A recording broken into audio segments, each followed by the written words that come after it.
हाय fox, Kashif फिर वापस आ गया है एक और टॉपिक को लेके। और सेम गाड़ी में, सेम अटायर में, क्योंकि हम कोविड-19 सिचुएशन में हैं। तो मेरी कोशिश ये होगी कि आपको इस सिचुएशन से बाहर निकाला जाए और किसी तरीके से आपको उस हद तक कुछ हकीकत से आगाह किया जाए, या उस हद तक आपको थोड़ा सा एंटरटेन किया जाए ताकि आप अपनी डिप्रेशन से बाहर निकल जाएं। तो आज जो हमारा टॉपिक है वो है कि बदलना ज़रूरी है आजकल के दौर में, या बदलाव मेरे लिए बना हुआ है कि नहीं बना हुआ है। तो बात तो ये है कि हर आदमी से आप पूछेंगे तो हर आदमी बोलेगा जी बदलना बहुत ज़रूरी है। लेकिन अभी सवाल ये आ जाता है कि मैं कितना बदलूं। तो बदल के अगर मेरी अपनी शख्सियत, मेरी अपनी यूनिकनेस ख़त्म हो जाती है तो क्या उसको बदलाव कहा जा सकता है? तो मेरे हिसाब से उसका जवाब तो ना होगा।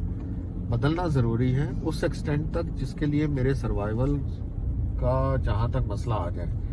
अभी गवर्नमेंट ने और सब बंदों ने अगर ऑनलाइन प्लेटफॉर्म को अनेबल कर दिया है, बैंक्स ने कहा है कि भाई हमारे पास सेल्फ कायोक्स रहेंगे, आप एयरलाइन इंडस्ट्री में चले जाएं, वो कहते हैं जी खुद ही आके अपना बैगेज रखें, खुद ही टिकट लें, खुद ही बोर्डिंग पास लें। अभी ये सब चीज़ें जब इलेक्ट्रॉनिकली हो रही हैं तो अगर मैं इसके अंदर अपने आप को बदलूंगा नहीं तो फिर मेरा कसूर है, इसमें तो किसी और का कसूर नहीं है। तो मुझे उसके लिए आईटी की हेल्प लेनी पड़ेगी, कंप्यूटर सीखना पड़ेगा, क्योंकि अभी तो मेरे सर्वाइवल की जंग शुरू हो गई है। तो उस हद तक तो सही है, लेकिन बहुत से लोग बदलाव को किसी और कॉन्टेक्स्ट में लेके चले जाते हैं कि मेरी अपनी यूनिकनेस भी अगर मुझे ख़त्म करनी पड़े तो दैट इज़ नॉट बदलाव। आपको कोई भी मजबूर नहीं करेगा कि अगर आप हंसते हैं तो हंसना छोड़ दें, अगर आप जॉली हैं तो जॉली बनना छोड़ दें। आप इंसान तो हैं, आपकी अपनी यूनिकनेस है, आपकी कुछ कमज़ोरियाँ भी हैं, कुछ बहुत स्ट्रॉन्ग पॉइंट्स भी होंगे।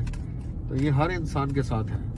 तो उतना बदलें जितना ज़रूरी है, जिसके बाद आपको काम करने के लिए या उसके उस बदलाव से आपको कुछ वैल्यू एडिशन मिलता है, आपकी ज़िंदगी में कुछ वैल्यू बनती है। जैसे पैंडेमिक के टाइम के ऊपर बहुत सी हाउस वाइफ्स को कंप्यूटर भी चलाना नहीं आता था। जब से बच्चों ने ऑनलाइन पढ़ना शुरू किया है तो मदर्स ने भी अपने आप को थोड़ा सा ट्यून करके लैपटॉप्स, आईपैड्स, मोबाइल फ़ोन्स को सीखना शुरू किया है कि कैसे एक टीम करके सॉफ्टवेयर या जूम करके सॉफ्टवेयर को यूज़ करके आप रिमोटली एक दूसरे के साथ बात कर सकते हो और कम्युनिकेट कर सकते हो। तो ये तो बहुत अच्छी चीज़ है। तो टेक्नोलॉजी सीखें। कहने का मकसद ये है कि बदलाव वो करें जिससे आपको इस ज़िंदगी में, ज़िंदगी गुजारने में, ज़िंदगी की जो मकसद है उसको पाने में कुछ फ़ायदा होता हो। तो YouTube भी आपके पास है, आपके पास लिंक्डइन भी है, आपके पास गूगल भी है, आपके पास फेसबुक भी है। तो आप फेसबुक एजुकेशन हासिल करने के लिए, अपने आप को अपग्रेड करने के लिए भी यूज़ कर सकते हैं, आप उसको गलत तरीके से भी यूज़ कर सकते हैं। सो टोटली ये सारा कुछ मेरे ऊपर मुनहसर करता है कि मैं उसको यूज़ कैसे करता हूँ। तो मेरी आपसे यही रिक्वेस्ट है कि अपने आप को अपग्रेड करें, टेक्नोलॉजी को बोझ ना समझें, टेक्नोलॉजी के साथ चलने की कोशिश करें। बिकॉज बहुत से लोग कहते हैं कि हमारे बच्चों के दरमियान जनरेशन गैप आ गया है। तो सर जनरेशन गैप तो मैंने खुद बनाया हुआ है। वो जो डिवाइसेस यूज़ करते हैं वो मैं यूज़ नहीं कर पाता हूँ।